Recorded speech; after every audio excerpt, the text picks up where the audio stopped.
खिवसर विधानसभा seat पर होने वाला चुनाव इस बार राष्ट्रीय लोकतांत्रिक पार्टी यानी आरएलपी के मुखिया हनुमान बेनीवाल के लिए प्रतिष्ठा की जंग बन गया है।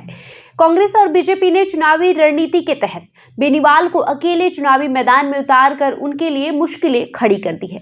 ऐसे में इस त्रिकोणीय मुकाबले में बेनीवाल को अपनी सीट बचाने के लिए कड़ी मशक्कत करनी होगी।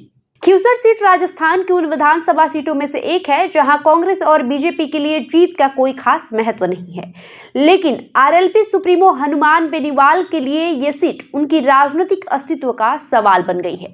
पिछले विधानसभा चुनाव में आरएलपी ने केवल यही एक सीट जीता था। ऐसे में इस बार की हार का मतलब होगा कि आरएलपी का विधानसभा से सफाया। बेनीवाल की मुश्किलें कम करने के लिए कांग्रेस से गठबंधन एक अच्छा विकल्प हो सकता था, लेकिन कांग्रेस के प्रदेश अध्यक्ष गोविंद सिंह डोटासरा ने उनकी पुरानी राजनीतिक रंजिश के चलते ऐसा नहीं करने दिया। माना जा रहा है कि डोटासरा ने ही आला कमान को गठबंधन न करने की सलाह दी है ताकि बेनीवाल को उनके ही गढ़ में घेरा जा सके। दूसरी तरफ बीजेपी ने रेवताराम डांगा को एक बार फिर से चुनावी मैदान में उतारा है। पिछली बार बेनीवाल से मामूली अंतर से हार का सामना कर चुके डांगा इस बार पूरी तैयारी के साथ चुनावी मैदान में है। बीजेपी की सरकार होने का फायदा भी उन्हें मिल सकता है। इस त्रिकोणीय मुकाबले में बेनीवाल किस तरह अपनी रणनीति बनाते हैं, ये देखना काफी दिलचस्प होगा। गठबंधन के बिना उन्हें अपनी सीट बचाने के लिए कोई नया दांव खेलना होगा। चुनावी रणनीति में माहिर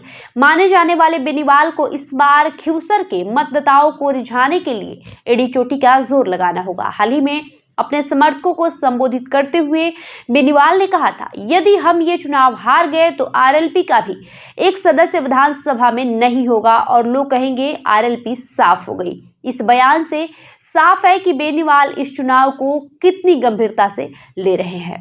कुल मिलाकर खिवसर विधानसभा चुनाव हनुमान बेनीवाल के लिए एक अग्नि परीक्षा से कम नहीं है।